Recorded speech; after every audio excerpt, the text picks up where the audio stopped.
देखो, ये थ्योरी जो है बेस्ड है काइनेटिक थ्योरी ऑफ गैस पर। ठीक है, सबसे पहला इंपॉर्टेंट बात यही कि collision theory of reaction rate depend करता है, मतलब बेस्ड है किससे? काइनेटिक थ्योरी ऑफ गैस से। काइनेटिक थ्योरी ऑफ गैस थोड़ा याद करो, तो उसमें कहा गया था कि gaseous molecule consist of various tiny particle, each tiny particles are called gaseous molecule. Collision theory reaction rate में हर रिएक्टेंट को एक सॉलिड पार्टिकल माना गया, टीनी पार्टिकल। और एक रिएक्शन होता है तब जब ये टीनी पार्टिकल आपस में कोलाइड करता है, that is collision theory of reaction rate. कि when two reactant molecule collide with each other, ये reaction is said to be occur. ठीक है, अब ये दो मॉलिक्यूल जब कोलाइड करता है तो एक रिएक्शन हो जाता है, यानी दो रिएक्टेंट मिलकर के एक प्रोडक्ट बन जाता है। ठीक है, तो सबसे पहली बात इसमें लिखने के लिए कि based on kinetic theory of gas,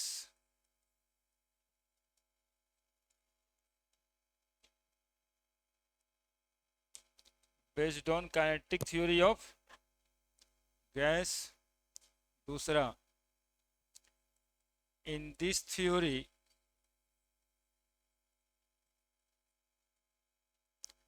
reactant molecule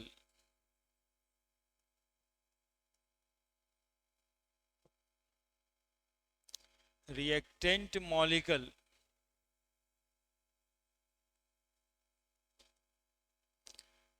considered as teeny particle, a reaction is said to be occur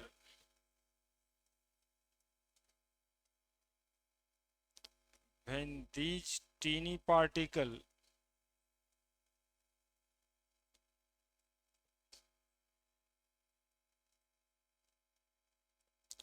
collide with each other. In this theory, reactant molecule considered as teeny particle, a reaction is said to be occur when these teeny particle collide with each other। है ना, जैसे ए और B, A B product बनाता है तो ए को भी एक सॉलिड पार्टिकल समझ लेंगे, बी को भी सॉलिड पार्टिकल समझ लेंगे, और ये दोनों जब कोलाइड करेगा तब जो पार्टिकल्स फॉर्म करेगा that is called as product. है ना, कोलिजन थ्योरी इसीलिए नाम पड़ा है, यही रिएक्शन का रेट बनाए। ठीक है, यहाँ सट गया।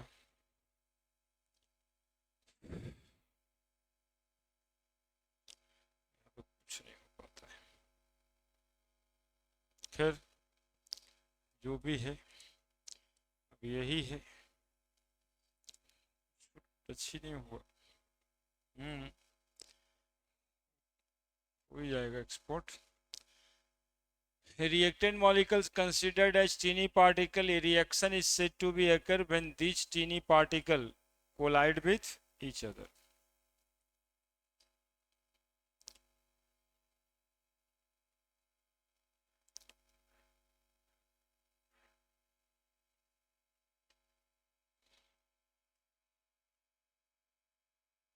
अब देखो, इसमें समझने वाली बात है ढेर सारा।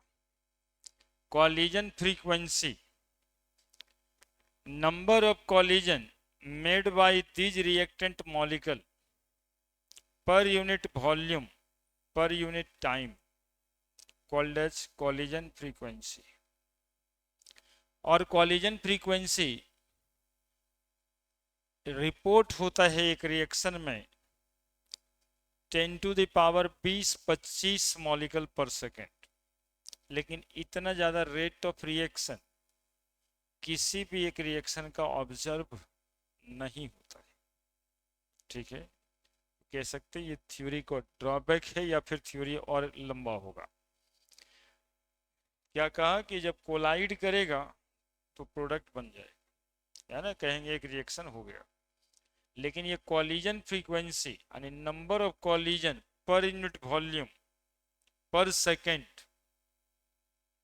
10⁻20 और 25 पर सेकेंड हो सकता है, लेकिन एक रिएक्शन का रेट इतना ज़्यादा नहीं होता। तो फिर बताया गया two barrier, there are two barrier, there are two barrier, दो बैरियर है कि इतना ज़्यादा कॉलिजन फ्रीक्वेंसी होने के बावजूद रेट ऑफ रिएक्शन इतना ज़्यादा नहीं होता है। वो दो बैरियर है, पहला एनर्जी बैरियर, ये कहता है कि यदि दो मॉलिक्यूल कोलाइड कर रहा है तो कॉलिजन कम से कम इतने अमाउंट ऑफ एनर्जी से हो कि प्रोडक्ट का फॉर्मेशन हो, तब कॉलिजन के संख्या को गिन सकते हैं। अदरवाइज केवल पार्टिकल एक दूसरे को टच कर दे तो प्रोडक्ट का फॉर्मेशन नहीं, यानी इतनी एनर्जी से कोलाइड करे कि वो प्रोडक्ट बनाने के काबिल हो। अरे अभी दो पार्टिकल का कोलिजन है तो केवल छुआ छुई करके भाग गया तब प्रोडक्ट नहीं बनेगा।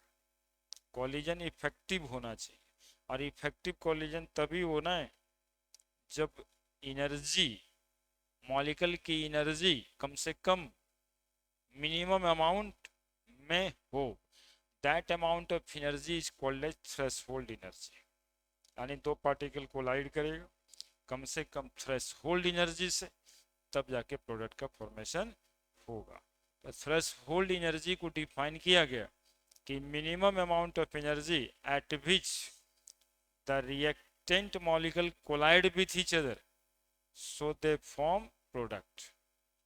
ठीक है, तो 10⁻25 कोलिजन पर सेकेंड होने के बावजूद उतना ज्यादा रेट ऑफ रिएक्शन इसलिए नहीं हो रहा था कि बहुत सारा कोलिजन सिर्फ छुआ छुई था, प्रोडक्ट का फॉर्मेशन नहीं कर पा रहा था।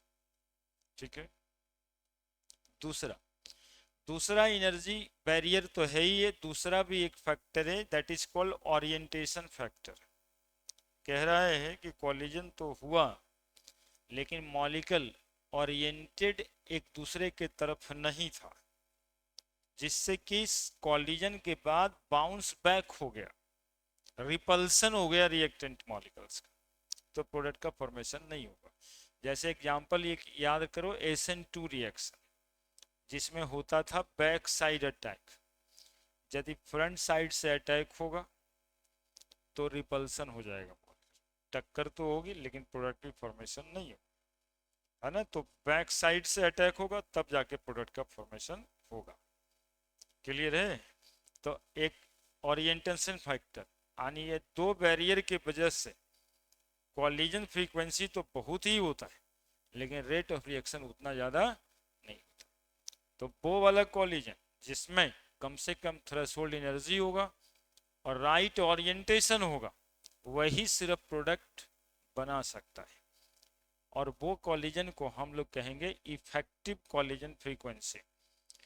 The number of collision made bye reactant molecule per unit volume per unit time so they form the react product. That collision frequency is called as effective collision frequency. ठीक है, इतने बात समझ में आया, ये सब बात यहाँ पे लिख देना है। However,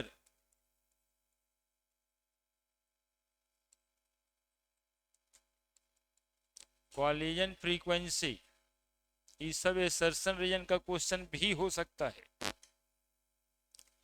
Is so high about 10⁻20 या 10⁻25 कॉलिजन पर सेकेंड,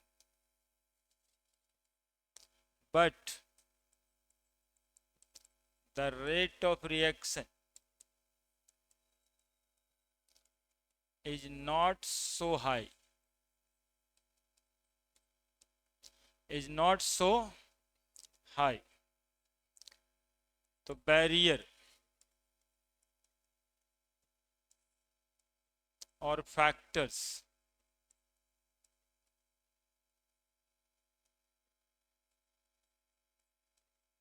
रिस्पॉन्सिबल फॉर इट लिख देते, मतलब समझ जाएगा ना।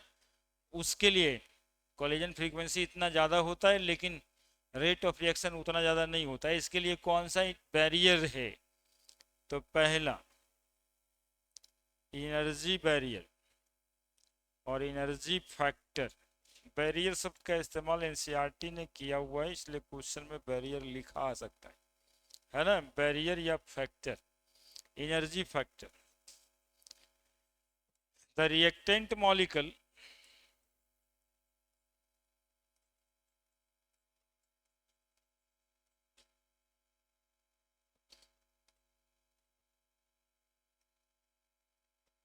must collide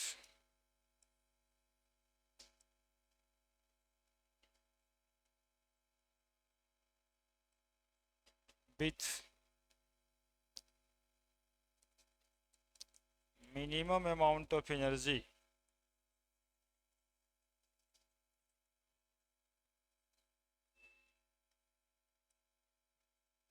so that they able to form the product. This minimum amount of energy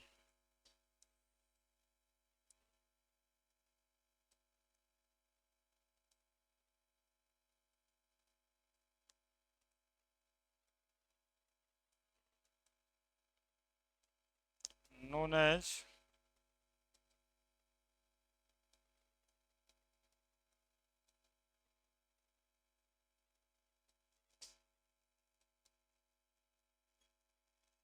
threshold energy.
हो गया?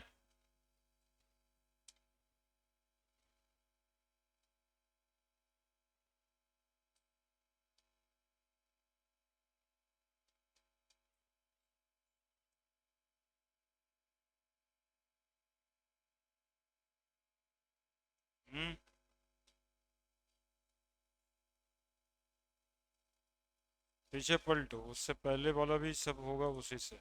कौन सा टॉपिक है उसके पहले बताओ, बस वही टॉपिक चलेगा। कॉलिजन थ्योरी के अंदर का ही टॉपिक है ना। देखना कि इस चीज से वो निकला है। लिख दिया? दूसरा दूसरा बैरियर ओरिएंटेशन। ओरिएंटेशन फैक्टर, इसका एग्जाम्पल सबसे अच्छा वही है। CH3 CH H, यहाँ पे X, कोई न्यूक्लियोफाइल आएगा। दो तरीके से अटैक हो सकता है ना। एक अटैक इधर से ही ले लेते हैं और दूसरा अटैक इधर से लेते हैं। बैक साइड, ये फ्रंट साइड अटैक था।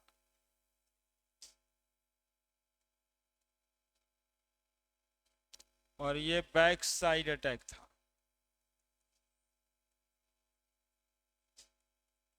है ना।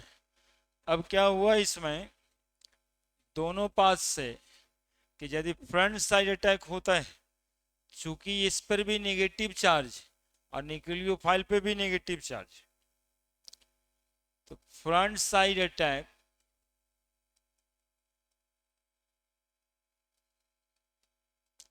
of nucleophile leads to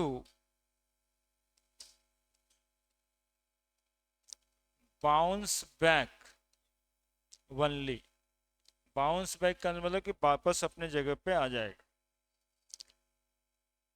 back side attack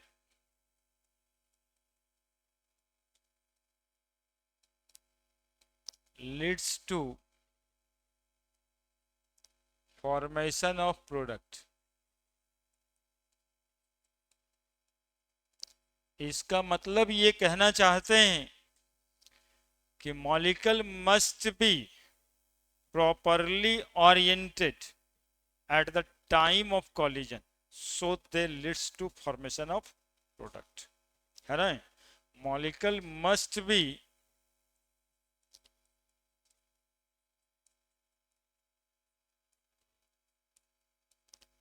properly oriented during collision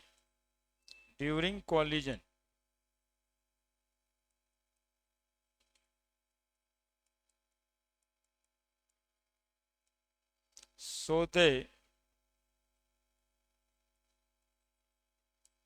leads to formation of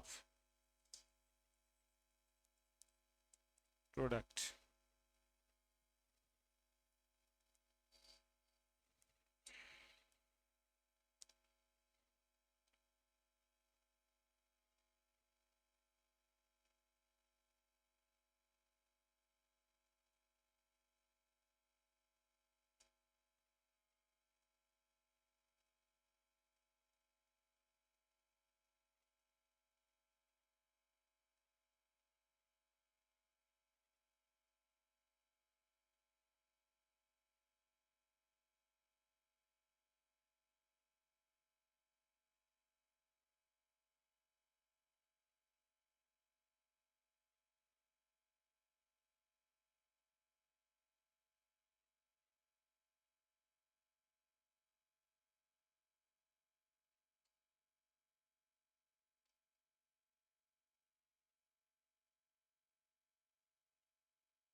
ठीक है, अब क्या हो जाएगा, जिस कॉलिजन को थ्रेशोल्ड एनर्जी होगा और प्रॉपर ओरिएंटेशन होगा, वही सिर्फ कोलाइड करेगा तो प्रोडक्ट ऑफ फॉर्मेशन होगा।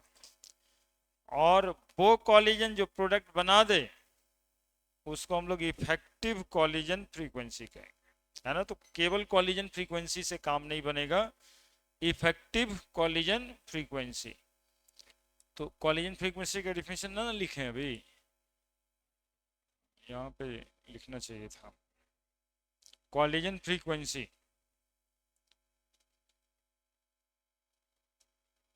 कॉलिजन फ्रीक्वेंसी और इफेक्टिव कॉलिजन फ्रीक्वेंसी में बस उतना ही अंतर है, दोनों लिख ही देते हैं। कॉलिजन फ्रीक्वेंसी जेड लिखते इसको, number of collision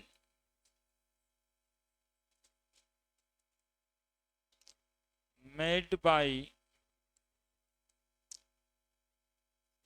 tiny particle. Tiny particle किसको बोले थे? एनसीईआरटी ने हार्ड स्फेयर लिखा हुआ है। टीनी पार्टिकल, हार्ड स्फेयर और reactant molecule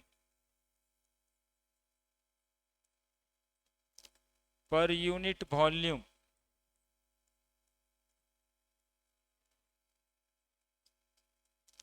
per unit time per unit volume per unit time called as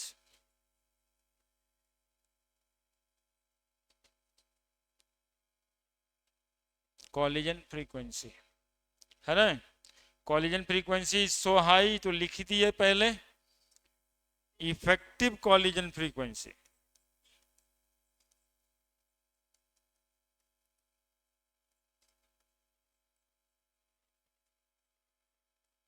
Z effective बोलोगे इसको।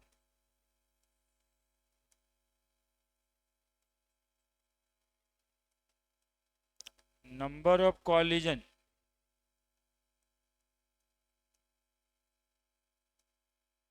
Made by reactant molecule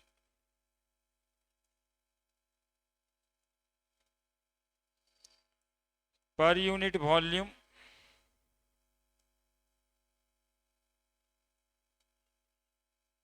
per unit time so that they leads to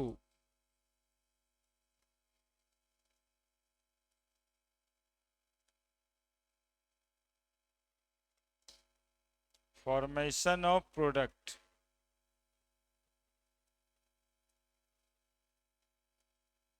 called as effective collision frequency।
बस दोनों का definition same है। वो सिर्फ collision से मतलब रखता है और ये कहता है नहीं, हर एक कॉलिजन जो है ना प्रोडक्ट नहीं बना पाता है। ठीक है, साइमल्टेनियस जितना कॉलिजन प्रोडक्ट बना दे बस उसी को इफेक्टिव कॉलिजन फ्रीक्वेंसी कहते हैं। और इफेक्टिव कॉलिजन फ्रीक्वेंसी में दो बात का ध्यान रखना होगा कि कॉलिजन हो तो थ्रेशोल्ड एनर्जी के साथ हो और प्रॉपर ओरिएंटेशन फैक्टर। ठीक है, ये वैसे ही है जैसे वो सीमा पे मोदी जी गोली चलवाते रहते हैं, उधर से पाकिस्तान वाला भी चलाते रहता है, वो भी 1,000 फायरिंग डेली करता है, इधर से भी 1,000 2,000 फायरिंग डेली होता है, लेकिन उसका मकसद आदमी को मारना नहीं होता, इफेक्टिव कुछ नहीं है। वो भी थोड़ा शाम में अगरबत्ती दिखा दिया तो इधर भी थोड़ा सा मोमबत्ती दिखा, ए वो तो ये तो नहीं रहा है ना। तो इफेक्टिव गोली चलने का मतलब था सिर्फ डेथ, कहीं भी गोली चलता है मतलब डेथ। अब 10-20 गोली मार रहे थे, एक वो आदमी मरा है, क्या रिजल्ट, क्या इफिशिएंसी है इस लड़ाई का? हम तो कह कुछ इफिशियंसी नहीं, ये 5% इफिशियंसी। अब गोली मार रहे हैं, सामने में सनी देओल टाइप का आदमी खड़ा है, गोली जा रहा है, यहाँ लग के गिर जा रहा है।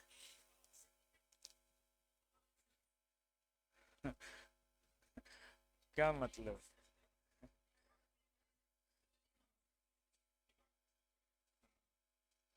जैसे सिनेमा देखा था, उसमें पूरा रोल रोल गोली वाला सिनेमा में था। हेलो,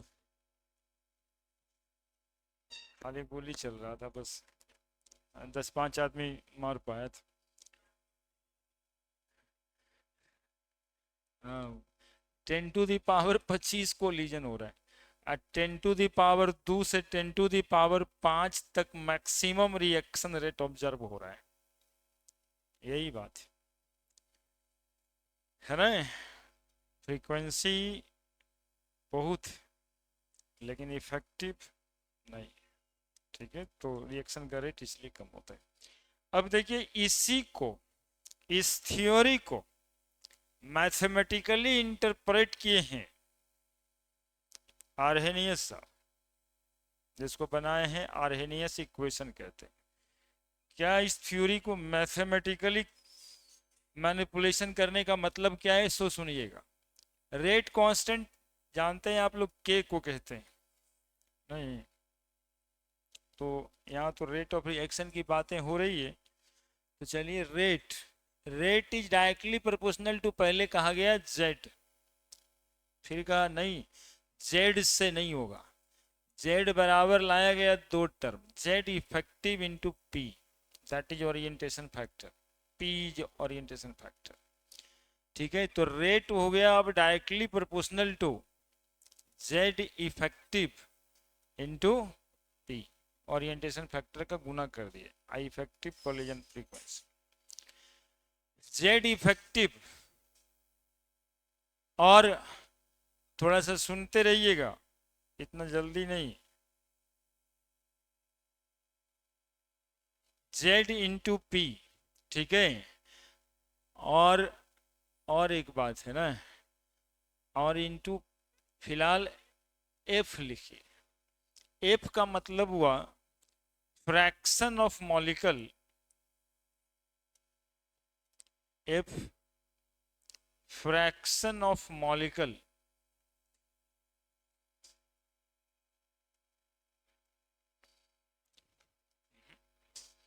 नहीं होगा इससे,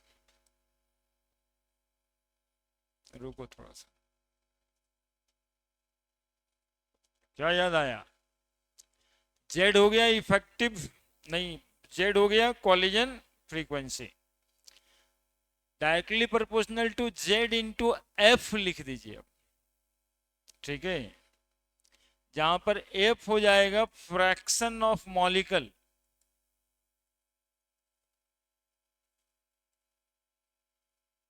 under going in effective collision. बताओ, जेड इंटू एफ अपने आप बन गया ना जेड इफेक्टिव,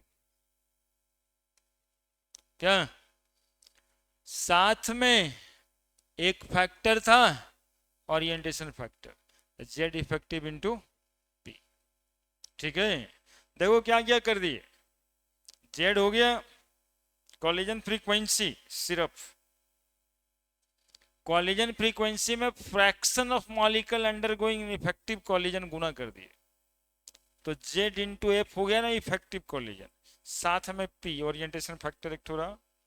ठीक है, जैसे अभी कहा ना कि 100 गोली चल गया, मारा 5, तो इफेक्टिव तो 5/20 ही हुआ ना, that is a fraction of molecule undergoing in effective collision.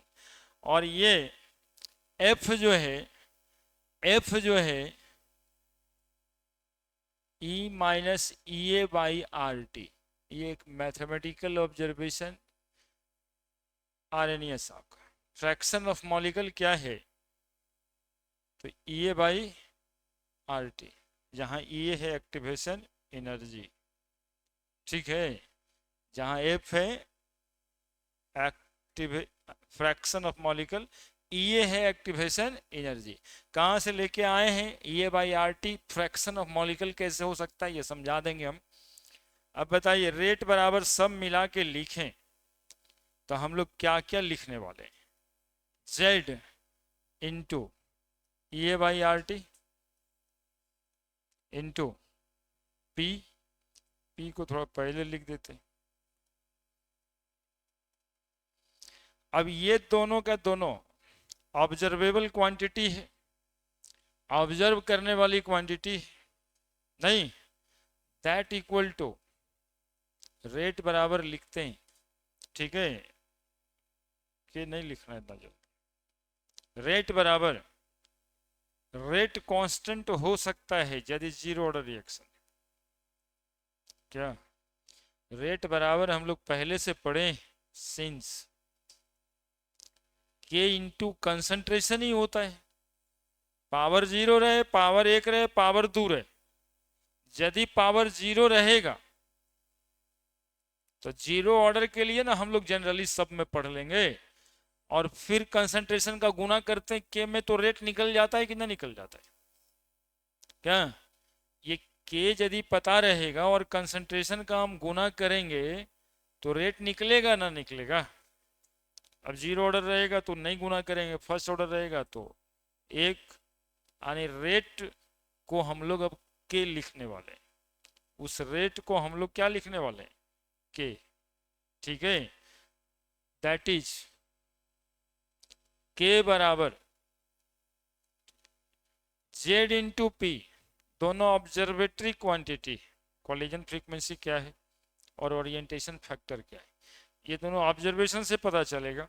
Arrhenius साहब इनके पीछे हैं, आर्हेनियस साहब को पता चलेगा A into E by R T, this is exponential form of Arrhenius equation, है ना, इसी को बोलते हैं आर्हेनियस इक्वेशन।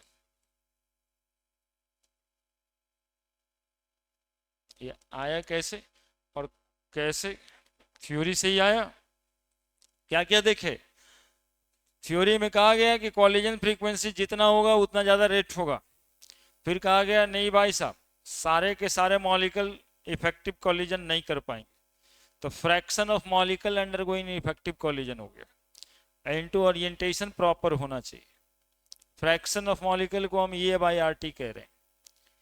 अब जेड इफेक्टिव इंटू पी हो गया, rate directly proportional to Z into P into E A by R T हो गया, ठीक है। जेड इफेक्टिव में जेड इंटू पी आ गया ना, क्या एक्चुअली में इसको भी हटा ही दो, यहां से हटा दो इसको, ठीक है, धीरे धीरे इक्वेशन बन गया ना, उसको न हटाना था।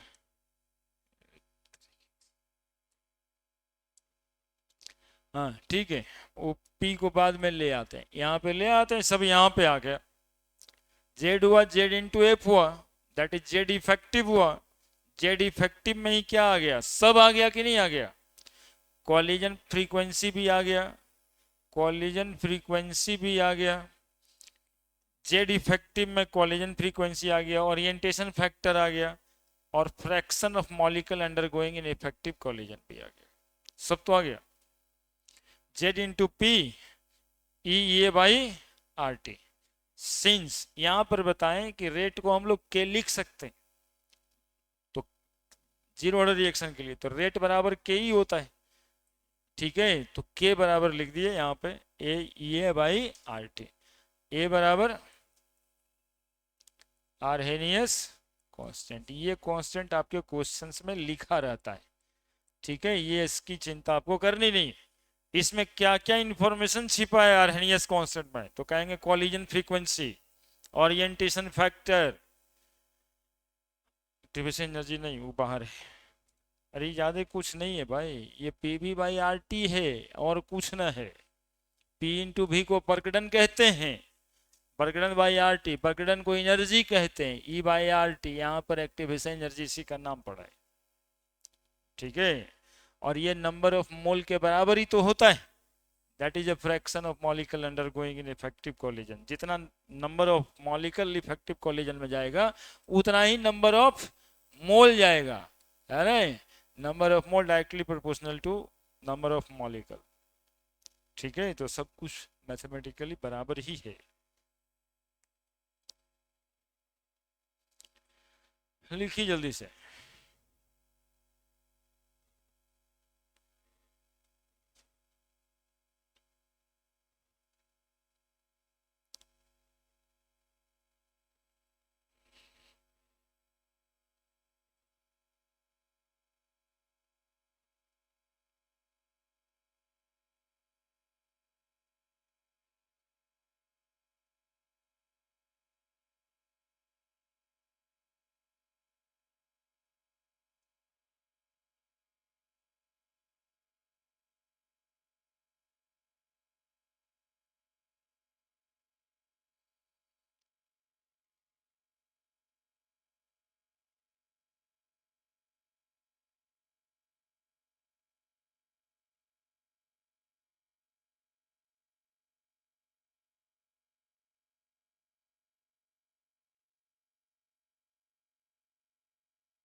इतना आराम से लिख रहे हैं, देखिए तुमने लिख के पति आ रही है।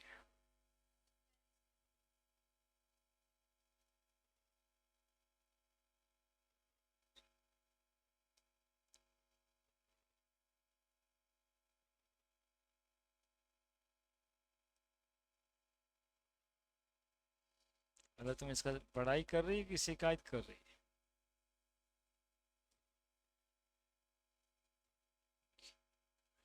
ऐसे ही दोस्त होता है।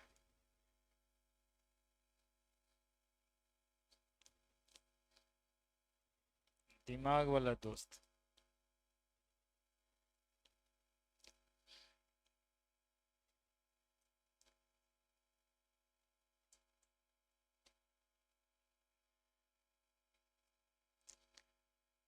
समझ गए ये बाई आर टी कहां से आया?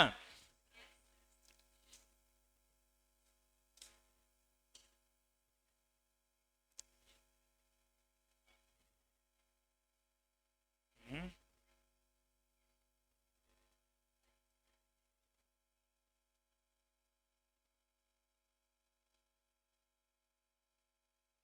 हो गया। बढ़ जाए। अब इसको सॉल्व कर देंगे तो ये भी पूछा है सवाल जी, एक्सपोनेंशियल फॉर्म आर्हेनियस इक्वेशन का क्या है, बहुते बार पूछा है। एल एन लगेगा बराबर एल एन ए माइनस ये बाई, है ना।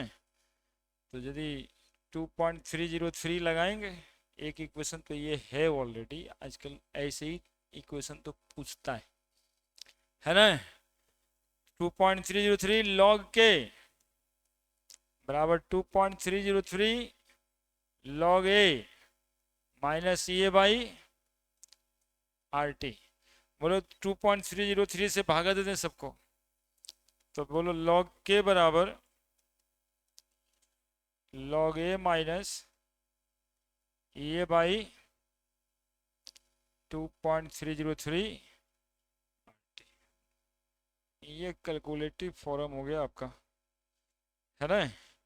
ये इक्वेशन बाई, ये इक्वेशन सी, और यहाँ पे 1/t है, ये तो पूरा constant, that is C plus M X, X हो गया ये। ठीक है, यानी लॉग के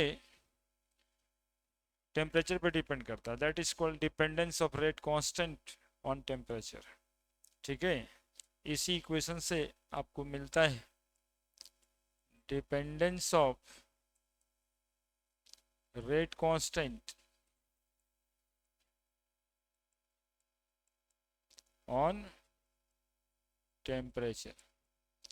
अब इसका ग्राफ यदि बनाओ, है ना, तो एल एन के और टेम्परेचर 1/t के बीच ग्राफ बनाए, नॉट टी के बीच, 1/t के बीच। तो बताओ स्लोप आएगा जिसमें E A by R minus E A by R that is equal to slope. यदि लॉग के और 1/t के बीच ग्राफ बनाएंगे आप,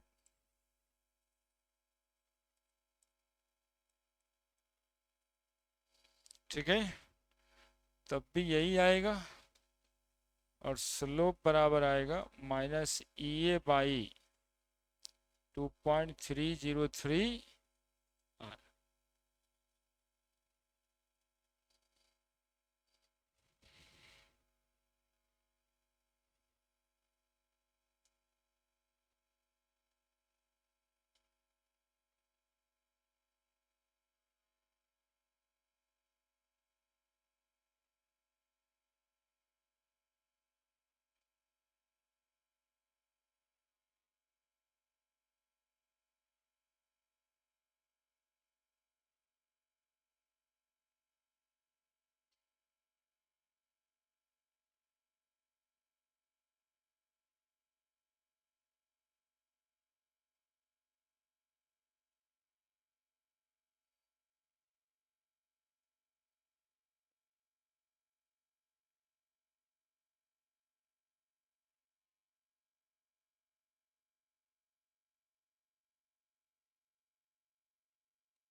हुआ, लिख दिए।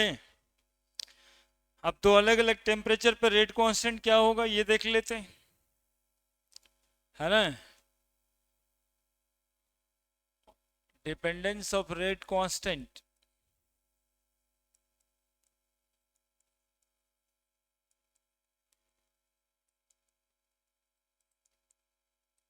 विथ टेम्परेचर,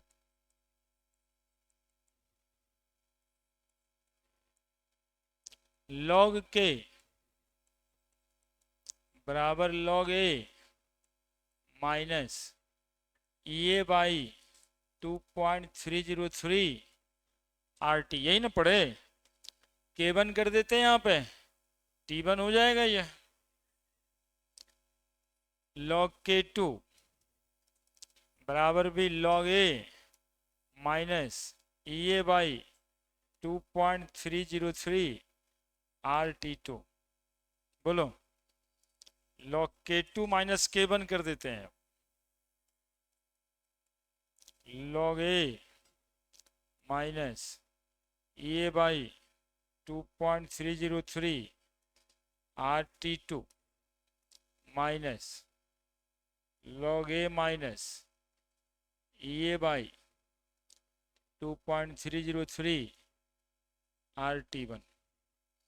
बताओ क्या हो जाएगा ये, log K two by K one बराबर log A minus E A by 2.303 R T two minus log A plus E A by 2.303 R T one. Log A से लॉग ए कट गया, क्या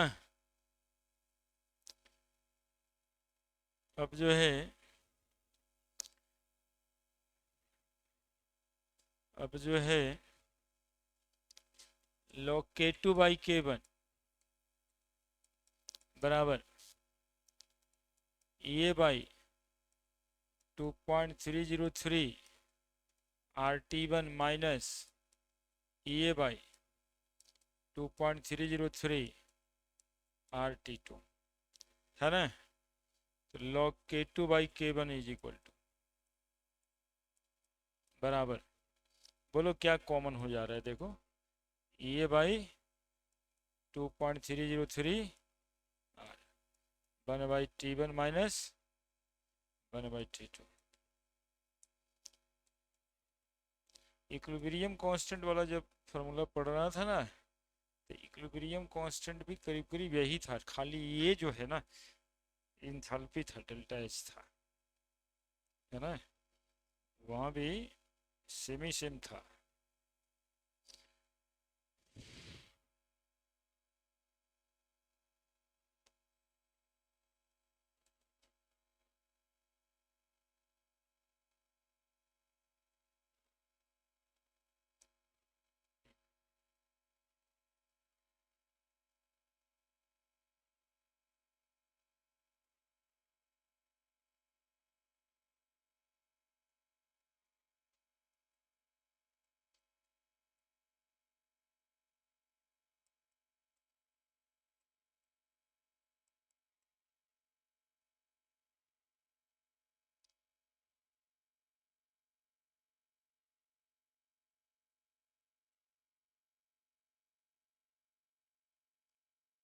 तो फिर चलना है, फिजिक्स पढ़ना है, जाना नहीं है, नहीं ऐसे कैसे कर सकती हो।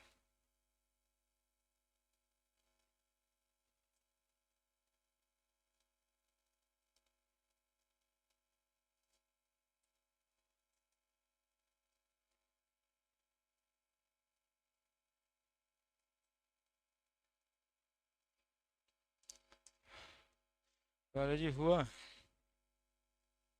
बायोलॉजी खत्म हो गया। हम्म,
अब हम लोग पढ़ेंगे एक्टिवेशन एनर्जी क्या होता है, ये पढ़ेंगे। इस पर क्वेश्चंस वगैरह होगा यार, इस पर ढेर क्वेश्चन होगा काइनेटिक्स का, और खास करके आईटी वाला परीक्षा में तो बहुत सारा होगा, है ना।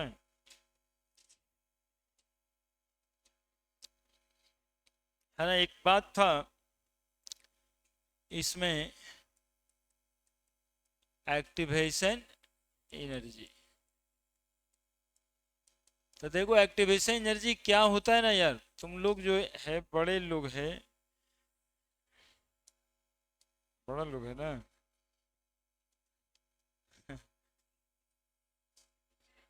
बूढ़ा तो नहीं कहेंगे, लेकिन बड़ा तो हो ही गया है। तो एक्टिवेशन एनर्जी पूछा जाए ना, तो ऐसा वाला ग्राफ बना दे, दिमाग में ऐसे ही सोचना, इसके साथ बहुत बात आ जाएगा। देखो ऐसे सुनोगे, पहले हमारी बात सुनो, ये एनर्जी, और इधर में रिएक्शन प्रोफाइल भी लिखता है, रिएक्शन प्रोग्रेस भी लिखता है ना, रिएक्शन प्रोग्रेस, ऐसे सुनोगे भाई, बहुत बात लिखना रहता है इसमें, एक एक बात समझोगे तो ये ग्राफ वाला क्वेश्चन कहीं भी कुछ नहीं होगा, ये बिल्कुल आसान लगेगा। ये जो एनर्जी है ना, रिएक्टेंट की energy, this is called average energy of reactant.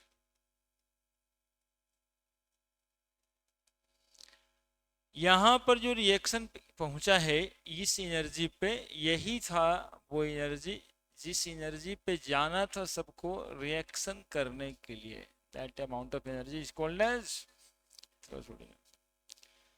Reactant molecule इस एनर्जी पे पहले से प्रेजेंट होता है, मान लो ना A+B, ठीक है, और उसको पहुंचाना होता है थ्रेशोल्ड एनर्जी पे, तो थ्रेशोल्ड एनर्जी पे पहुंचाने के लिए जितना एनर्जी हमें लग जाता है ना, उसी को कहते हैं एक्टिवेशन एनर्जी, उसी को कहते हैं एक्टिवेशन एनर्जी, ठीक है।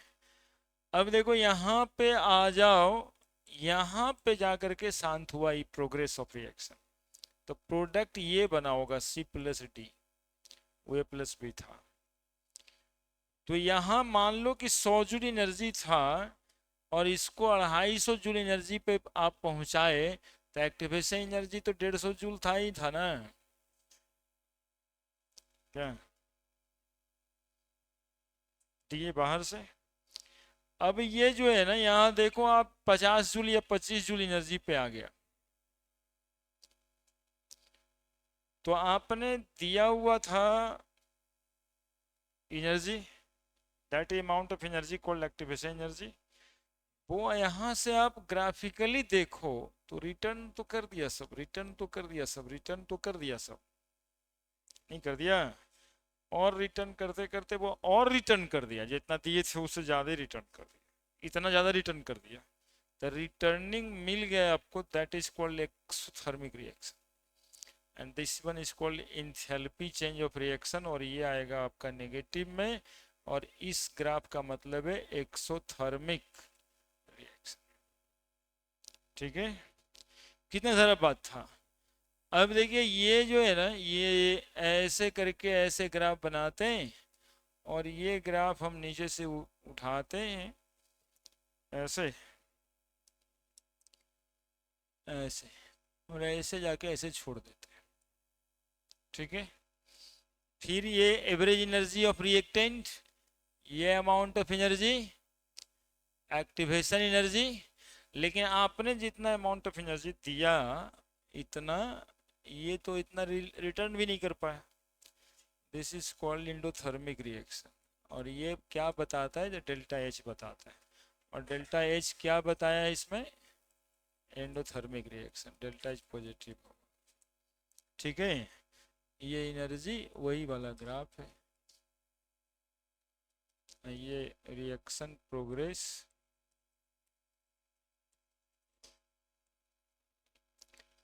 A+B, और ये यहाँ पे बन जाएगा C+D,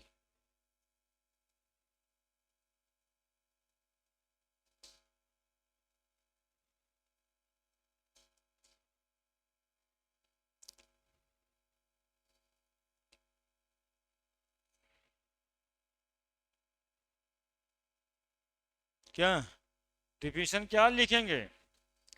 minimum amount of energy given to reactant must be supplied from outside, ये बाहर से ही देना पड़ेगा, to reach at threshold energy called as activation energy.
Minimum extra amount of energy which must be supplied from outside so that they reach at threshold energy called as activation energy।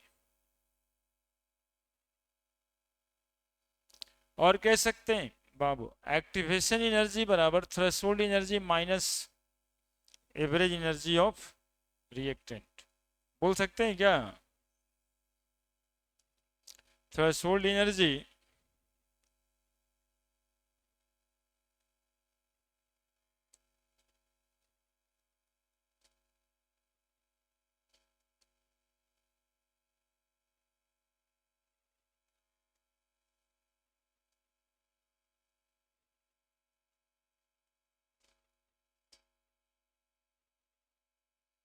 Average energy of reactant.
लिख दिए?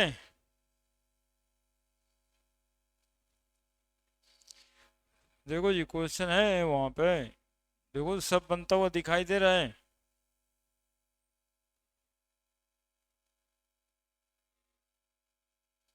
बताना है catalyst reaction के rate को कैसे घटाता है, कैसे घटाता है बाबू बताओ।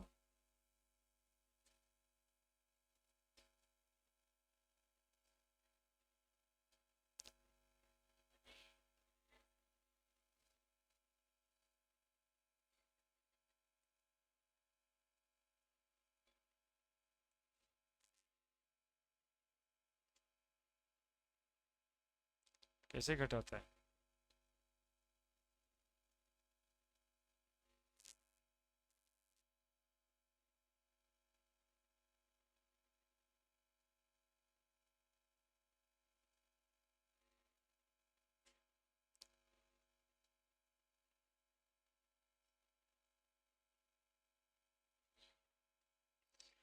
एक्टिवेशन एनर्जी को कम करके घटाता है, और क्या। अब देखो ना लिखे थे।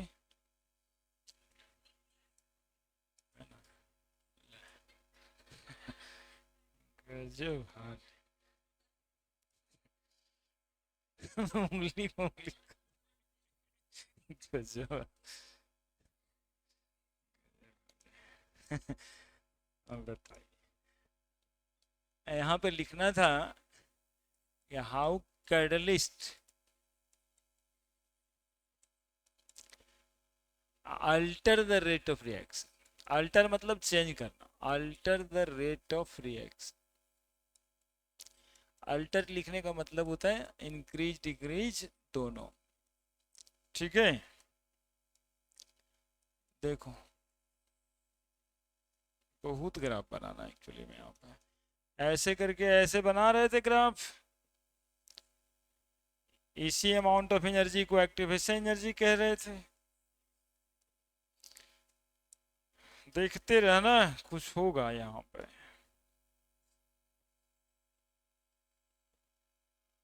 ऐसे से मिल जाए, दो रास्ता बनाए। ठीक है, रास्ता दो बनाया और कुछ नहीं। ये देख,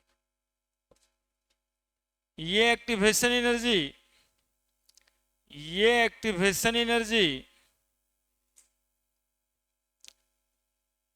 without using catalyst, absence of catalyst. ये वाला activation energy presence of catalyst, PA लिख दिए है ना। तो कैटलिस्ट जब हम लोग इसमें ऐड कर देते हैं तो क्या ऐसा कुछ हो जाता है जिसके वजह से रेट ऑफ रिएक्शन बढ़ जाता है। मतलब कहने का मतलब यही समझना था हम लोगों को। अब बताओ, तुम लोग से पूछते हैं, तुम लोग बताना, इसको समझना है यार, इसे बहुत आसान है, एक बार समझ जाए तो जिंदगी भर सवाल बनेगा, है ना। जरा तुम लोग बताओ, मान लेते हैं कि किसी को 150 जूल अमाउंट ऑफ एनर्जी देना पड़ रहा था एज एक्टिवेशन एनर्जी, तो गर्म करके दे रहे होंगे। 150 जूल एनर्जी आधा घंटा में दे पाते हैं, लेकिन यदि उसकी एक्टिवेशन एनर्जी को 150 से घटा के 75 जूल कर दें तो आधा घंटा गर्म करने के बजाय 15 मिनट में अचीव कर लेंगे। तो 15 मिनट टाइम घट गया ना रिएक्शन होने का, तो रेट ऑफ रिएक्शन बढ़ गया कि ना बढ़ गया। रेट ऑफ रिएक्शन बढ़ गया कि नहीं बढ़ गया। एक्टिवेशन एनर्जी कम ही देर में ना दे दिए। एक रिएक्शन को ऐसे सोचना है, गाँव में चूल्हा देखा है, और चावल बनाने के लिए हड़िया में पानी और चावल डाल रहे हैं और बैठल हैं, आग लगा रहे हैं। सीन देख, लगा रहे हैं, आधा घंटा तक लगाते रहे तो जाके चावल पका। ठीक है, और वही कम्मा जो है हड़िया बदल के प्रेशर कुकर कर दिए, तो 15 मिनट में बन गया कि नहीं बन गया। तो उतना ही टेम्परेचर चाहिए होगा उसको, प्रोसेस बदल गया। यहाँ प्रोसेस ही बदल तो दिए, एक्टिवेशन एनर्जी डिक्रीज करा दी, रिएक्शन का रेट फास्ट हो गया। तो how catalyst increase the rate of reaction? By decreasing activation energy, by decreasing activation energy. हरिया चूल्हा सब दिखा दिए, इतना छोट को बात समझाने, इसलिए इसलिए दिखाए कि आपको याद रहे। अब देखिए इसमें क्या हुआ, ये लाल वाला एक्टिवेशन एनर्जी ऐसे, ओफो,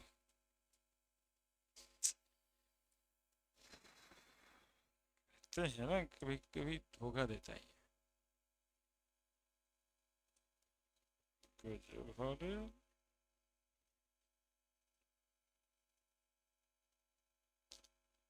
देखो एक्टिवेशन एनर्जी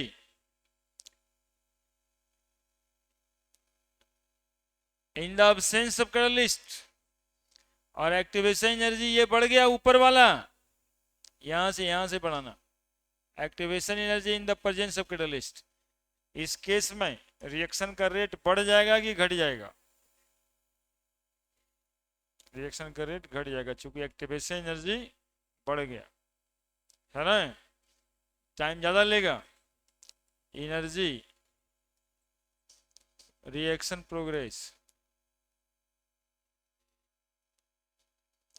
तो ये कैटलिस्ट क्या करता है? तो बोलेंगे कैटलिस्ट जो है रेट ऑफ रिएक्शन को बढ़ा देगा एक्टिवेशन एनर्जी कम करके।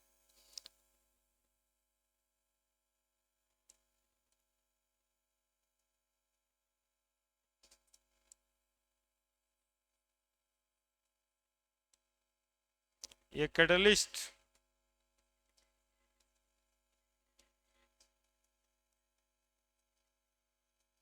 increases the rate of reaction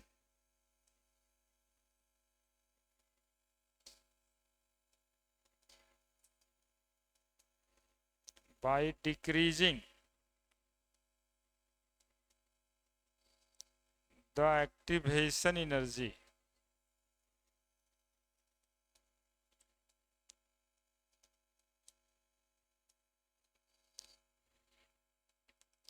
ये catalyst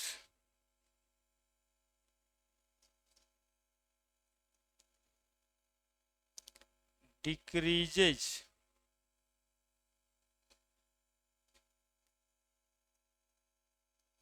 the rate of reaction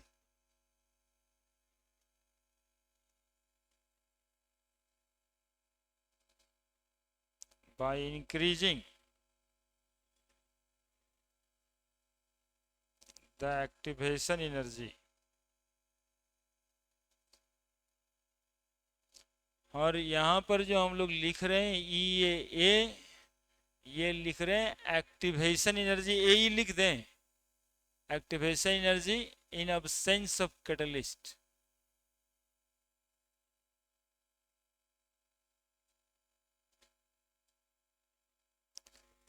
ये P activation energy in presence of catalyst.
बोलिए, लिखे।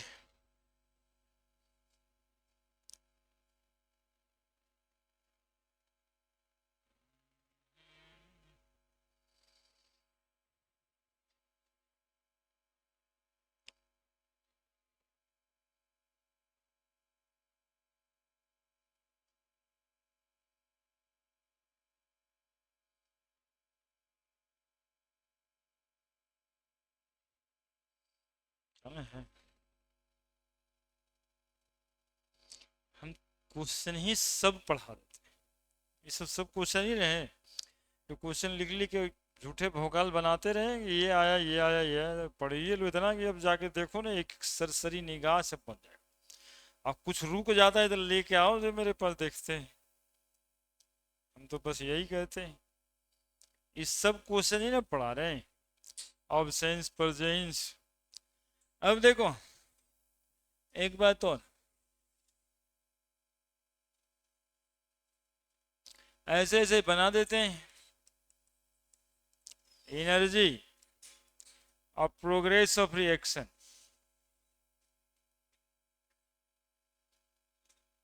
है ना। देखो ऐसे करते हैं, उठा दिए पटक दिए, थोड़ा फिर से उठा दिए, थोड़ा पटक दिए, ऐसे। ठीक है, ये ग्राफ एक ऐसा रिएक्शन का रेट बता रहा है जिसमें ट्रांजिशन स्टेट आता है, और कोई बात नहीं। देखिए, ये एक्टिवेशन एनर्जी था पहला, ये, और फिर रिएक्शन का ट्रांजिशन स्टेट आया, और फिर इसको एक्टिवेशन एनर्जी की जरूरत पड़ी। ये है, ये भी एक्टिवेशन एनर्जी है, वो ट्रांजिशन स्टेट को एनर्जी दिया, तब जाके प्रोडक्ट का फॉर्मेशन हुआ। यानी ये दो स्टेप का रिएक्शन है।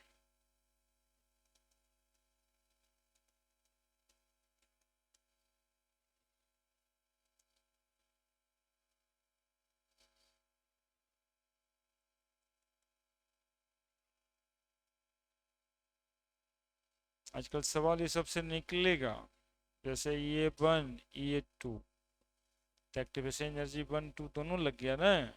अब एक्सोथर्मिक है कि एंडोथर्मिक है, यदि मैथमेटिकल कैलकुलेशन दे तो ये डेल्टा एच तो है, लेकिन डेल्टा एच में ये वन ये टू जुड़ने के बाद ही ना समझ में आएगा ये बात कि एनर्जी निकला कि ना निकला। केवल ग्राफ देख करके तो नहीं बता सकते।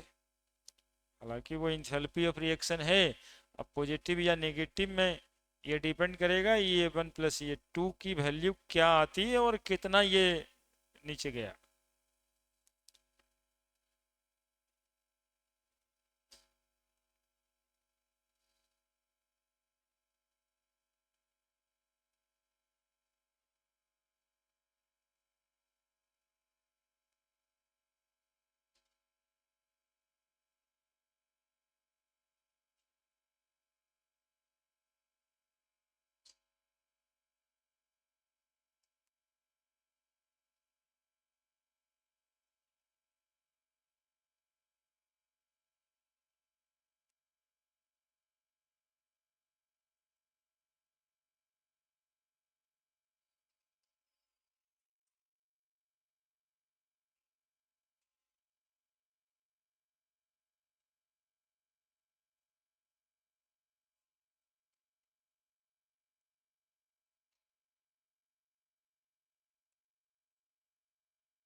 अब देखो,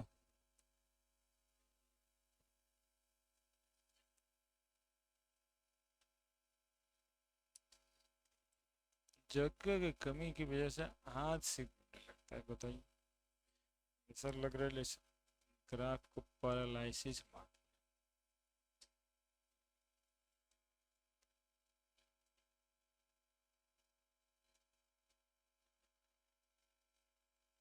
अब देखो, ऐसे भी ग्राफ बना सकते हैं।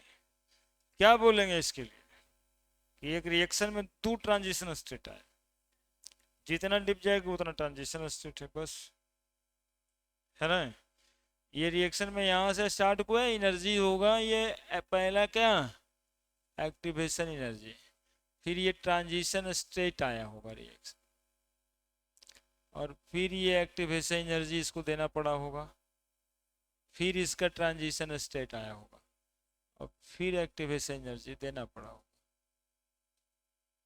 और ये यहाँ पे प्रोडक्ट का फॉर्मेशन हो गया है ना। तो ये एनर्जी और ये एनर्जी का डिफरेंस डेल्टा एच होगा क्या, जिसमें तीनों एनर्जी जोड़ना पड़ेगा कि नहीं जोड़ना पड़ेगा बताओ।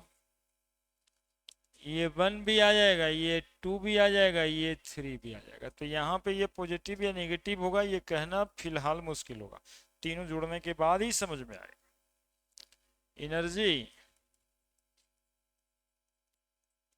और प्रोग्रेस ऑफ रिएक्शन।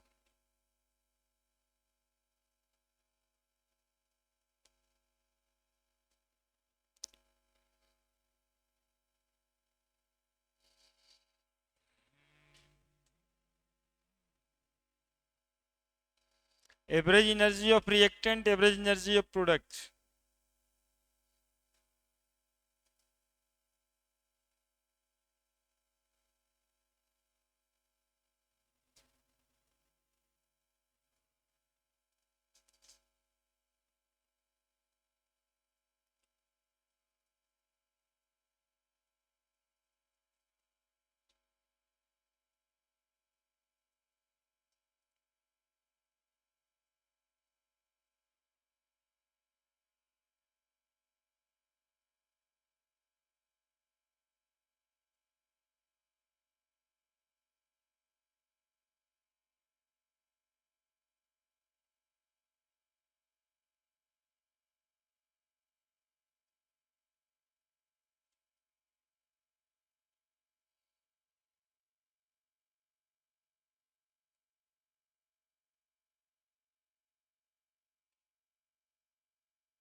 बड़े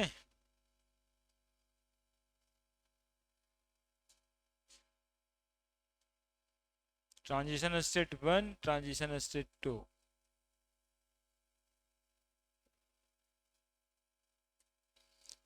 इसमें एक ट्रांजिशन स्टेट है, इंटरमीडिएट कॉम्प्लेक्स बना होगा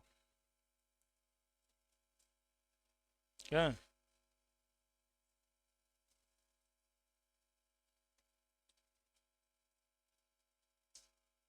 बड़े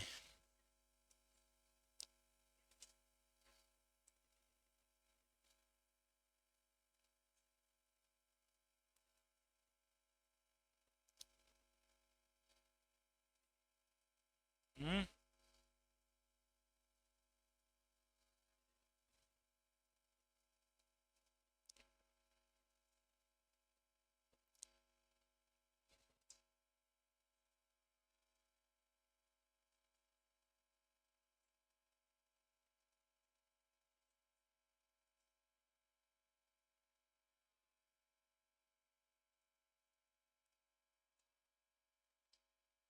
हो गया।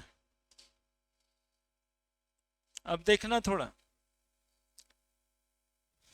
सेंस,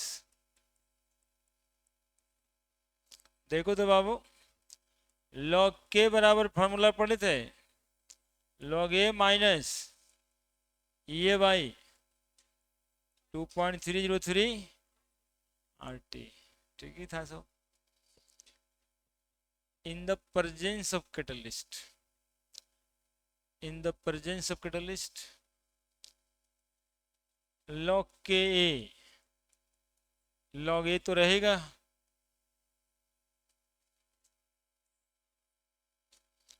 ये लिख देंगे तो मिलने लगेगा, तो अब वहां मिल जाएगा, क्या करो।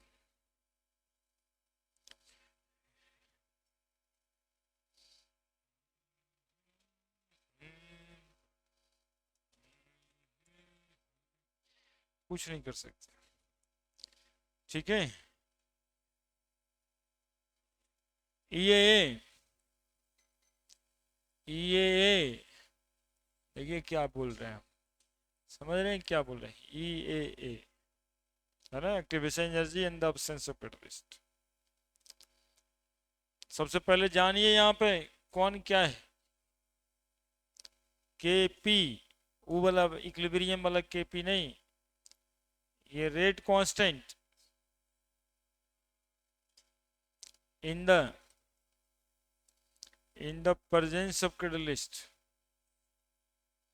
in the presence of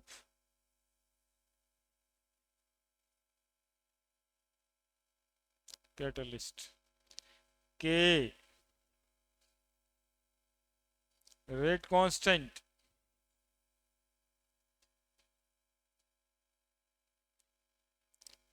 in the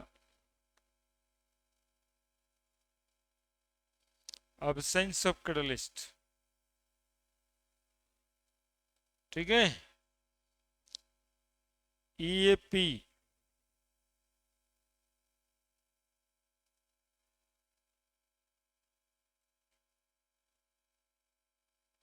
activation energy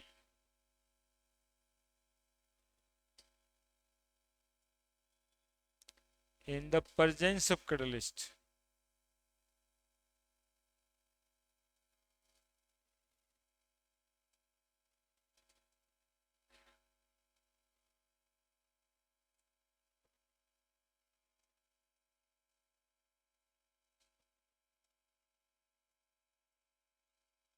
EAA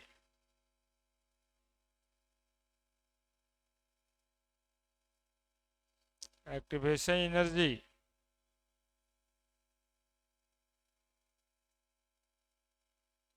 in the absence of catalyst।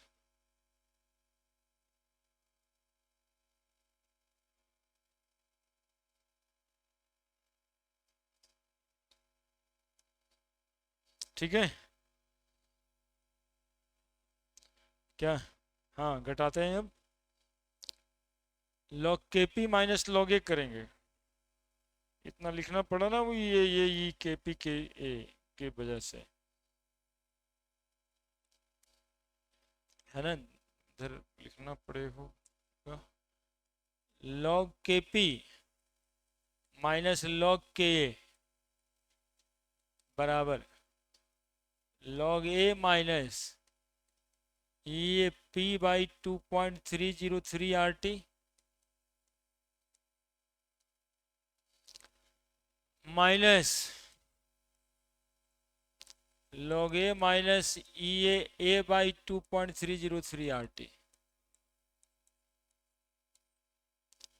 तो क्या बन जाएगा, log K P by K बराबर log A minus A P by 2.303 R T minus log A plus A by 2.303 R T.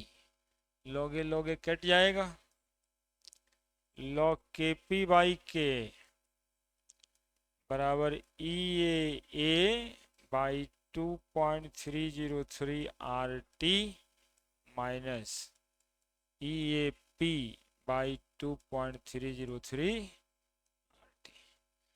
अब log K P by K कर दोगे तो 1/2.303 R T क्या हो जाएगा, ए माइनस ए पी।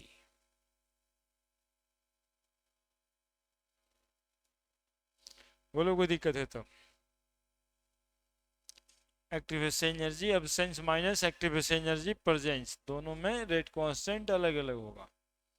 ये NCERT में बिल्कुल ही ना लिखा हुआ है, इसका मतलब ये ऐसा नहीं है कि ये, है ना, और ये डिस्ट्रैक्ट भी आपको नहीं कर रहा है कि और जो होता है सब आप ही को जानना है, ये कम से कम है थोड़ा सा एक्स्ट्रा जानना है, और ये एक्स्ट्रा भी नहीं है, ये आईआईटी का सवाल रहा हुआ है एक आध 2 साल पहले।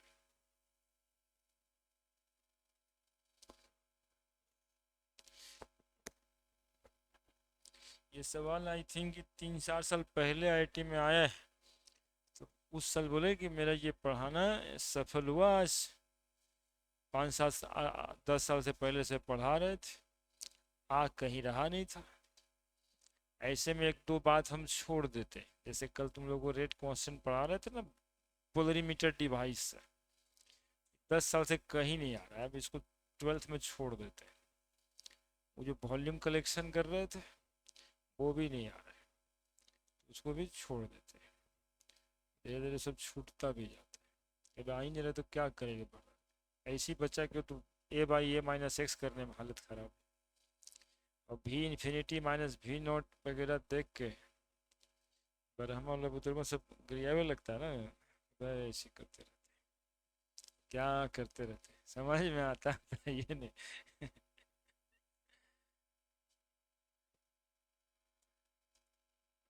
बुजुर्गों के बारे में जानती नहीं है।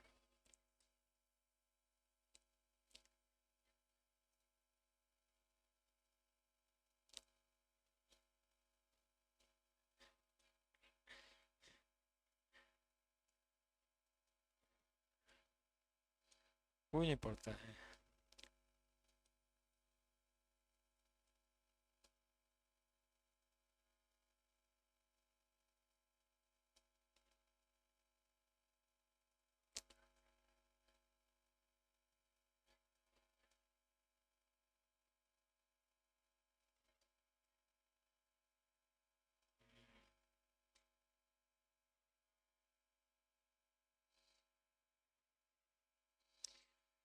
30 लाख बच्चा एक साथ एक जैसा ही सोच रहा है। 15,000 बच्चों में आना होगा, 12,000 बच्चों में आना होगा ना, तभी तो मेडिकल कॉलेज में मिलेगा।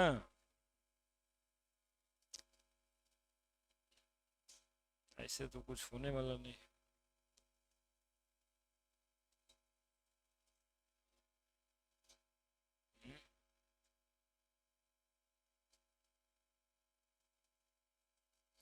बीएससी तो आदमी कर ही रहा है, तो कर ही रहा है। जनरल कंपटीशन में 1 करोड़ फार्म भराता है, पता नहीं किसका एक बार परीक्षा ले रहा था तो 2 करोड़ फार्म भरा गया था। वो लोगों ने सीट जो था वो शायद 3500 4,000 था कुछ। उनमें 1 लाख 2 लाख सीट कभी निकलता कहाँ है, मैक्सिमम 30-35 हज़ार। यूपीएससी में 1600-1800 होता है, नीचे जाते जाते जाते जाते रैंक तैंक मिलते रहते हैं। फॉरेस्ट ऑफिसर और कौन कौन मिट्टी सॉइल इंस्पेक्टर सब बन जाता उतने में।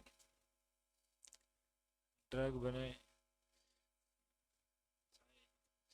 लेबर सप्लाई में जाए, लेबर कमिश्नर बन जाता है, सब उतना ही दूर। बड़ी टफ है। ये आसान है, अभी वाला आसान है। आईआईटी मेडिकल उन सबको देखो तो ये बहुत ही आसान है, उससे कहीं पे चुपके से चल जाना है और फिर जो है देखते देखते आगे बढ़ना है। फिर जो है वो तो देख ही रहे हैं, अल्टीमेट गोल आदमी को होता है। हर घर वाले चाहते हैं कि घर में एगो आईएएस बने, कौन नहीं चाहता ये। आईपीएस भी नहीं, आईएएस ही चाहता है, आईपीएस में संतुष्टि नहीं। सोचता है कि ठीक है चलो, लेकिन एक बार और तैयारी कर लेते तो हो सकता था वो अगले साल आईएएस वाला रैंक मिल जाता। ठीक है, तो वो तो अनछुआ सा है, अब लगे रहना है, लेकिन अभी चैन मिल जाएगा सामाजिक रूप से, ये वाला कॉलेज में एडमिशन लेने से ये सामाजिक चैन देता है। हो गया ये अब्सेंस प्रेजेंस, बहुत आसान रहता है। कभी कभी आजकल तो इसका वैल्यू लिख दे रहा है खुद ही सॉल्व करके, एनर्जी ये देता ही है। ठीक है, और देखिए अब इसमें क्या रहा। एक बात होता था temperature coefficient,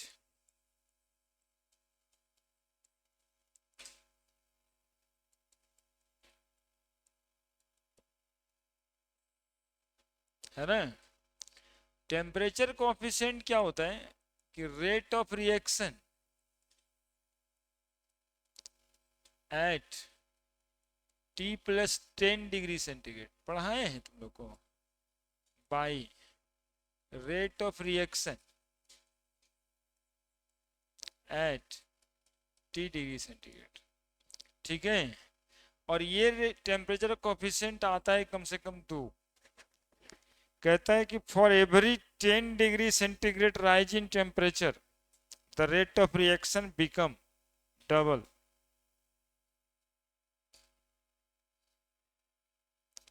for every 10 degree centigrade rise in temperature the rate of reaction become double.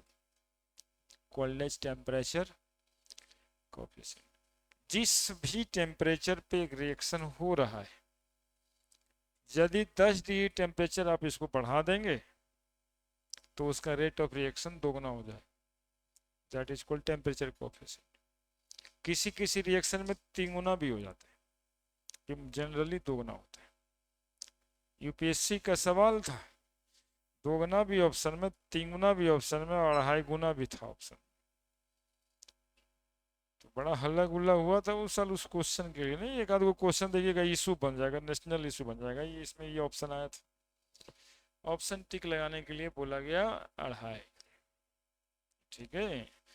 मतलब जनरली दोगुना ही होता है, लेकिन कभी कभी 3 गुना भी होता है। अब ऑप्शन आ जा रहा है 2 गुना भी, 3 गुना भी, 2.5 गुना भी, तो ऑप्शन में टिक लगा 2.5, ठीक है। आप लोगों के लेवल में वो नहीं आया है, 2 गुना ही आता है, इसलिए 2 ही बता रहे हैं। लेकिन यदि ऑप्शन इस तरह का आ जाए कि तो 2 टाइम्स, 3 टाइम्स, 2.5 टाइम्स, तो फिर 2.5 पे जाना है, ठीक है। For every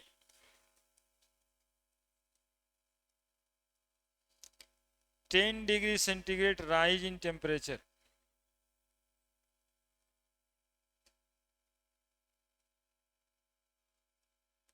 the rate of reaction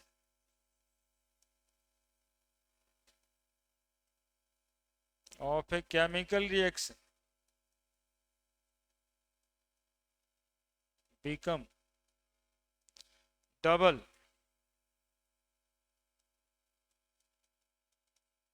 it called as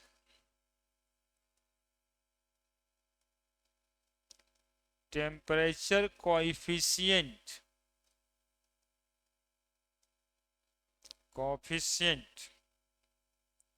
called as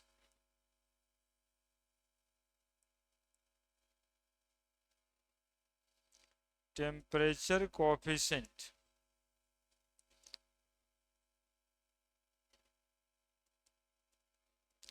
of the chemical reaction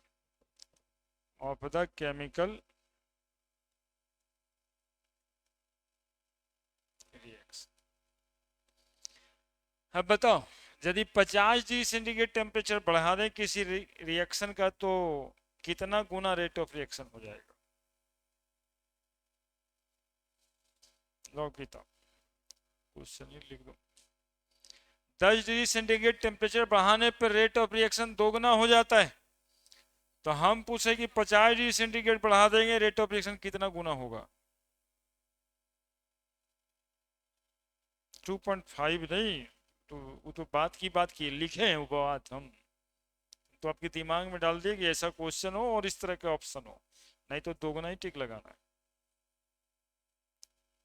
50 degree बढ़ा देंगे कितना होगा बताओ?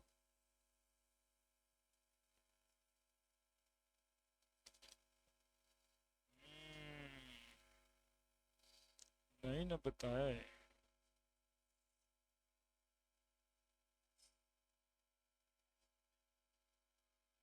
देखो ये बच्चे का मैथ कितना अच्छा है।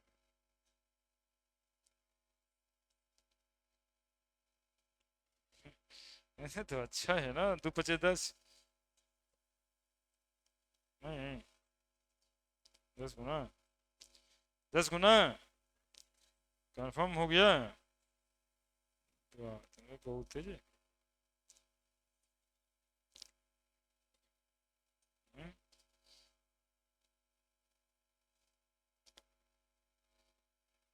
10 गुना।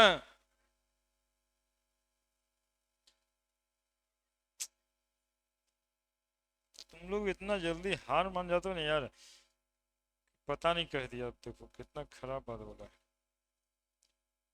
ये देख लेंगे यार, देखिए ये सब सवाल इसमें है, एक क्वेश्चन इस पे। अब पता नहीं नया पुराना एग्जैक्ट वहां देखेंगे ना तब बता देंगे। देखो इस सब में चुप रहना रहता है यार। मान नहीं लेंगे कि 10 डिग्री सेंटीग्रेड यदि बढ़ाते हैं तो दोगुना हो जाता है, तो मान लेते हैं शुरू से 0 डिग्री पर किसी रिएक्शन का रेट 2 मोल/लीटर/सेकेंड है। ठीक है, तो 10 डिग्री बढ़ाएंगे तो 4 मोल/लीटर/सेकेंड तो हो ही जाएगा। 4 मोल के बाद फिर तो दोगुना होगा ना, तो 8 गुना हो जाएगा। और 8 के बाद फिर तो दोगुना होगा ना 10 डिग्री सेंटीग्रेड बढ़ाने पे, तो 16 गुना हो जाएगा। और 16 के बाद फिर दोगुना होगा ना 10 डिग्री बढ़ाने पे। तो 32 देखो कितना बढ़ाए, 10 बढ़ाए, 20 बढ़ाए, 30 बढ़ाए, 40 बढ़ाए, है ना। 2 मोल से स्टार्ट कर करके, है ना। तो 10 डिग्री बढ़ा दिए तो इतना, एक बार, दो बार, तीन बार, चार बार, एक बार पांचवा बार बनाइए, देखिए कितना बार हुआ, है ना। 10 गुना कह रहे थे। ये सब क्वेश्चन को ऐसे बनाना चाहिए, हालांकि रेडीमेड फॉर्मूला भी है। ठीक है, क्या फॉर्मूला है, ऐसे रेट ऑफ रिएक्शन, है ना, temperature coefficient increases by 2 to the power n, where n बराबर increase in temperature.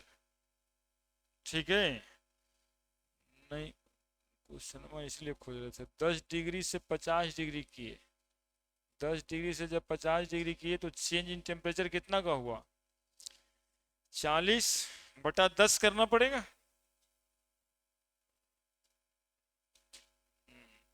Increase in temperature by 10, 10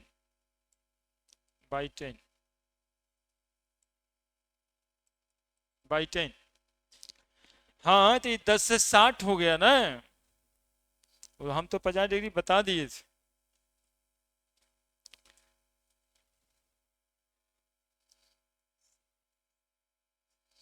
उसमें भी है, मेडिकल वाले में भी।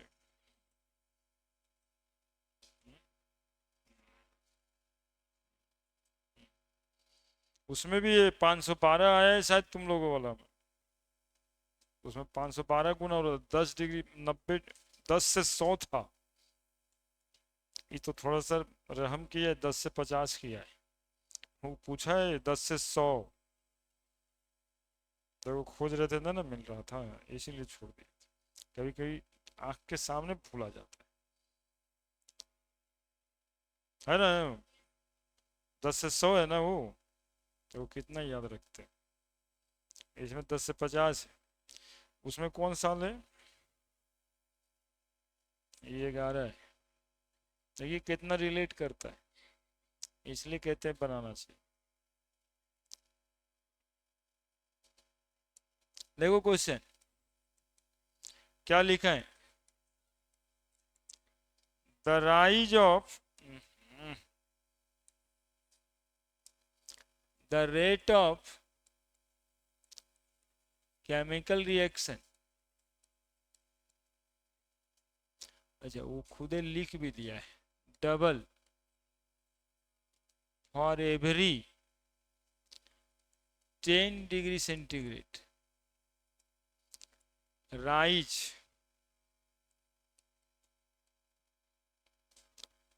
Of temperature, rise of temperature, if the temperature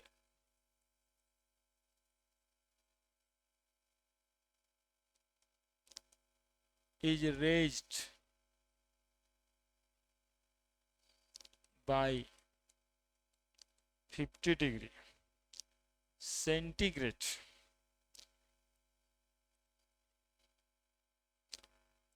the rate of reaction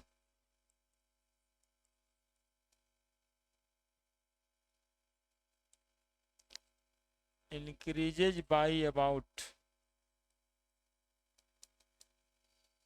A 10 time,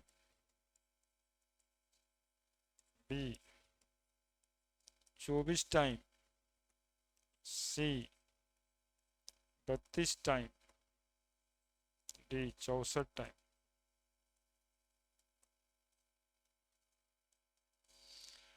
देखिए हम तुमको मैथ सिखाए ना, अभी नहीं हम रहते तो 10 गुना मार देते, ठीक। और लगता है एकदम जेन्यून मारे, पहला ऑप्शन है 10 टाइम। तुम सोच भी रही हो, तो तुम्हारा दिल का बात क्वेश्चन पेपर के ऑप्शंस में जान गया। हम्म? आता तो 4, नहीं जाता तो 5, तो तुम्हारे 5 नंबर बचाए ना हम।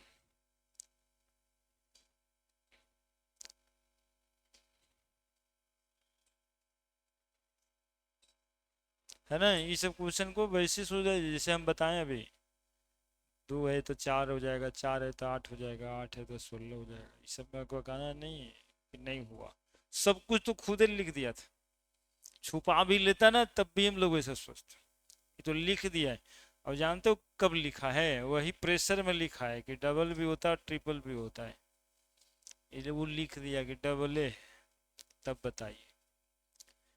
है ना, तो 2 टू दी पावर n लिखे थे, तो 2 टू दी पावर 10 से 50 है, तो 40 डिग्री बढ़ा ना, तो 40/10 कर देंगे। 2 का पावर 4, 2 दूनी 4, दूनी 8, दूनी 16।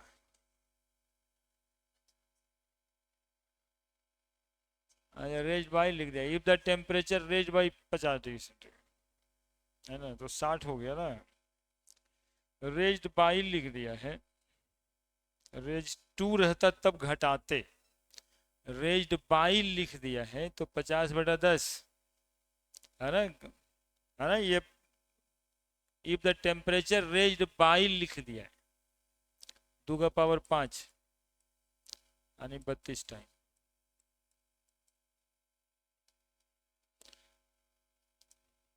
तो यही सवाल न था।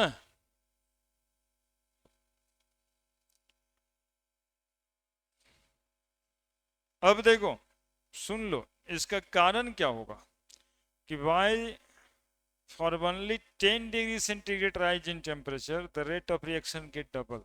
क्यों डबल हो जाता है? ठीक है, तो देखिए क्यों डबल हो जाता है,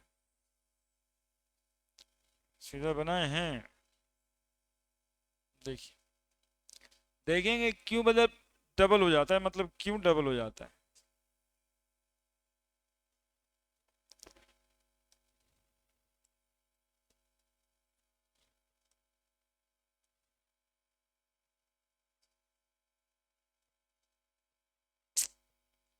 हम्म, एक तो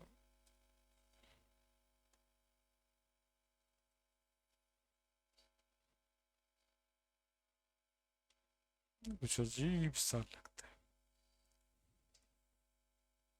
चल, इतना ही लंबा बनेगा तो बनो इतना ही बड़ा, है ना, कोई समस्या नहीं।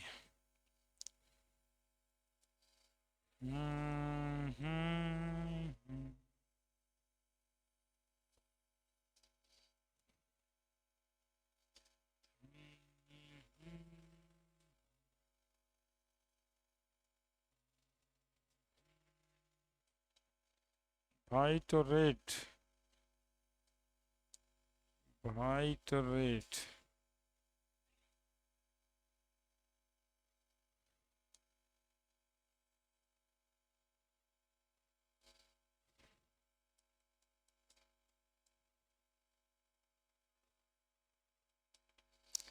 देखो क्या लिखे हैं, ये ग्राफ क्या बना है।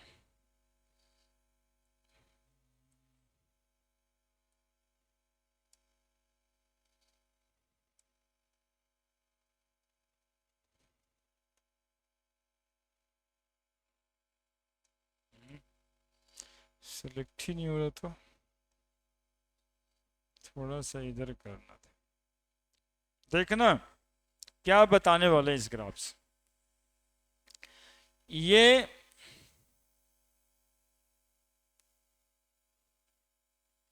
यहां से लेके वहां तक लिखेंगे यार। ये जो है ना, ये देखो, हमको इतना से ही काम है।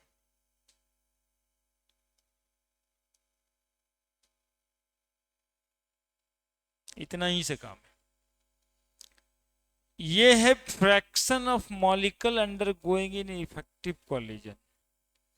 Fraction of molecule undergoing in effective collision at T°C।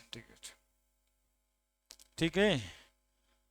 और ये जो है ऊपर से जो बना रहे हैं, ये जो है, ये है fraction of molecule undergoing in effective collision at T+10°C। तो fraction of molecule undergoing in effective collision दोगुना हो जाता है 10°C बढ़ाने से, इसलिए रेट ऑफ रिएक्शन डबल। बस इतना सिंपल था जवाब। ये सर्सन रीजन का भी क्वेश्चन बने, है ना, कि स्टेटमेंट दिया हुआ है कि for every 10°C rise in temperature the rate of reaction become double. सही है। नीचे रीजन है कि fraction of molecule undergoing in effective collision just get double upon temperature increases by 10°C। तो असर्शन भी सही है, रीजन भी सही है, करेक्ट एक्सप्लेनेशन भी है। ठीक है। इधर है फ्रैक्शन ऑफ मॉलिक्यूल, इधर जो बनाए हैं वो फ्रैक्शन ऑफ मॉलिक्यूल है।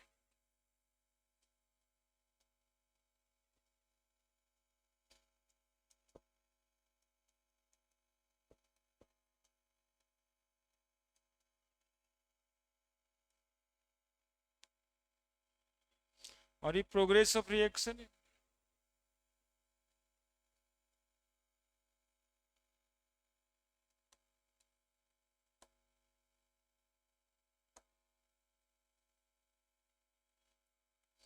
है ना।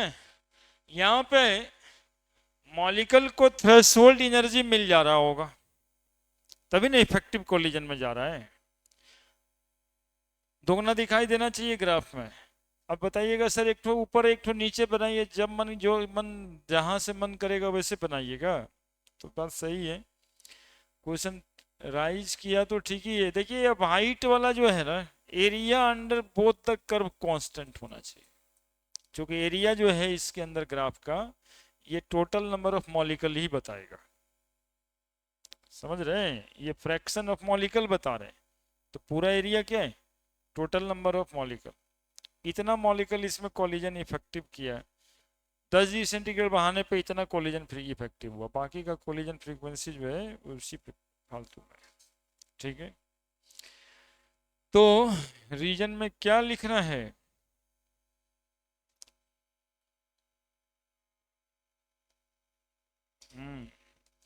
For every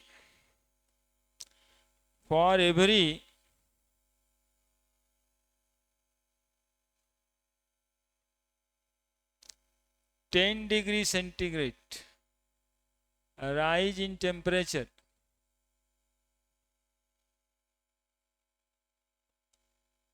the rate of reaction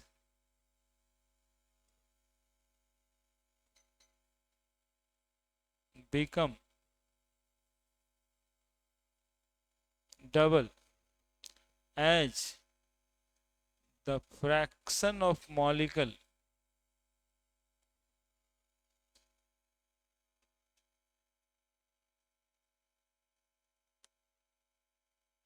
undergoing in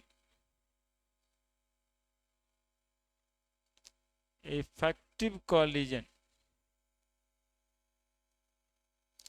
get double। अब बोलो।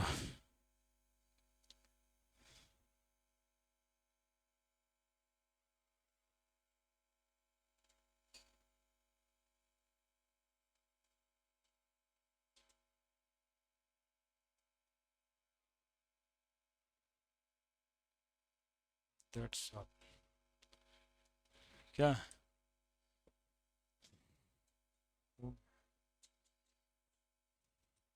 हम्म? क्या? अब जो है इसका एक दिन अगले